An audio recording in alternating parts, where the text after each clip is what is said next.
Perkenalkan, nama saya Neti Juanita. Nomor induk mahasiswa saya 1802022347. Di sini saya akan menjelaskan country risk dari negara Jepang untuk memenuhi tugas keuangan internasional praktek. Pertama-tama saya akan menjelaskan terlebih dahulu apa itu profil singkat tentang negara Jepang. Jepang atau nama resminya Nihon merupakan negara yang terletak di Kepulauan Asia Timur, letaknya di ujung barat Samudra Pasifik, di sebelah timur Laut Jepang dan bertetangga dengan Republik Rakyat Tiongkok, Korea, dan Rusia. Populasi di tahun 2020 sejumlah 126.476.461 penduduk. Mata uang resmi negara Jepang adalah yen.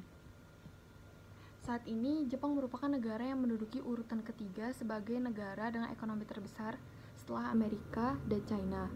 Namun, saat ini Jepang juga mengalami permasalahan penurunan jumlah penduduk. Angka kelahiran Jepang hanya mencapai 7 bayi per 1000 penduduk, sedangkan angka kematiannya adalah 10 kematian per 1000 penduduk. Dengan demikian, tingkat penurunan penduduk Jepang adalah negatif, yaitu sekitar minus 0,27% pada data tahun 2020. Yang kita ketahui, ekonomi Jepang ini ada salah satu ekonomi yang sangat maju. Walaupun ekonomi sangat maju, pemerintah Jepang saat ini tengah kebingungan mengatasi penurunan jumlah penduduk. Karena bagaimanapun juga kebutuhan sumber daya manusia usia produktif dibutuhkan untuk menjalankan suatu negara dan menstabilkan kondisi ekonomi. Sistem pemerintahan Jepang itu monarki konstitusional parlementer, yaitu sistem pemerintahan yang kepala negara adalah seorang kaisar, sedangkan kepala pemerintahannya adalah seorang perdana menteri, yang biasanya adalah pemimpin partai atau koalisi politik terbesar di parlemen. Masa jabatan perdana menteri Jepang adalah 4 tahun. Saat ini, kepala negara Jepang adalah Kaisar Naruhito sejak 1 Mei tahun 2019, dan kepala pemerintahnya yaitu Perdana Menteri Yoshihide Suga sejak 16 September 2020. Selanjutnya, kita akan membahas apa itu country risk. Country risk itu adalah risiko yang timbul karena perubahan ekonomi atau politik suatu negara yang berdampak pada negara lain yang akan berhubungan dengan negara tersebut. Misalnya, kekurangan cadangan devisa suatu negara pada negara Jepang misalnya akan menyebabkan keterlambatan pembayaran pinjaman kepada bank kreditur di negara lain. Informasi mengenai tingkat risiko yang ada dapat digunakan untuk memonitor seberapa MNC dapat menjalankan bisnis. Multinational company dapat menjalankan bisnis. Informasi tingkat risiko dapat digunakan sebagai alat penyeleksi untuk menghindari menjalankan bisnis di negara yang memiliki risiko berlebih dan melakukan investasi apabila negara tersebut memiliki risiko rendah. Contohnya kalau misalnya di Yunani kan saat ini negara tersebut dinyatakan bangkrut. Kalau misalnya para investor atau MNC melakukan investasi di negara tersebut, maka risiko untuk tidak balik modalnya itu tinggi, bahkan merugi. Sedangkan untuk di negara-negara maju seperti Amerika dan Cina, apabila melakukan investasi di negara tersebut akan memungkinkan untuk mengalami keuntungan, walaupun masih ada faktor-faktor lain seperti produk apa yang ditawarkan dan bagaimana pasar menanggapi produk.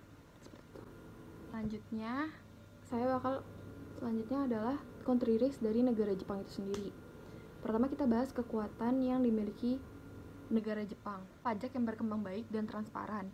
Rakyatnya bayar pajak dan pemerintahnya mengelola pendapatan dari pajak itu dengan baik dan transparan. Pemerintah demokratis dan stabil. Jarang kita dengar konflik politik di negara Jepang. Nggak seperti di Amerika atau di Cina, itu kan negara-negara besar. Biasanya negara dengan ekonomi besar itu yang sering disorot oleh media. Namun jarang kita dengar politik yang tidak stabil di Jepang. Lalu selanjutnya kebijakan tentang investasi asing bersifat liberal, memiliki hukum yang maju dan non-diskriminatif, produk teknologi canggih dan sektor industri yang beragam, lokasi istimewa di kawasan dinamis. Yaitu kelemahan dari negara Jepang. Beban pajak cukup tinggi dibandingkan dengan negara Asia lainnya. Kedua, jaringan politik dan bisnis eksklusif menghubungkan Sougusousa, konglomerat dengan pusat pemerintah. Hal ini dapat menghambat investasi asing dan merugikan perusahaan luar negeri dalam persaingan kontrak. Nah, yang ketiga adalah struktur biaya keseluruhan yang tinggi membuat masuk pasar dan ekspansi mahal bagi investor asing. Lalu Jepang beresiko tinggi mengalami bencana alam seperti gempa dan tsunami. Selanjutnya adalah kondisi ekonomi negara Jepang. Dari 3 tahun belakangan ini, pada tahun 2018 hingga tahun 2020, pertumbuhan GDP, inflasi, saldo anggaran, saldo akun saat ini hingga utang publiknya itu menurun drastis pada tahun 2020. Seperti yang kita ketahui, pada tahun 2020 terjadi pandemi COVID-19 yang menyebabkan tidak hanya Jepang tapi seluruh negara mengalami kerugian atau penurunan pendapatan di negaranya. Salah satu faktor utama di balik anjloknya ekonomi Jepang adalah penurunan drastis dari konsumsi domestik yang berkontribusi lebih dari setengah ekonomi Jepang. Ekspor juga menurun tajam seiring dengan perdagangan global yang terpuruk imbas dari pandemi. Namun hal tersebut dapat ditangani Jepang saat memasuki kuartal ketiga tahun 2020.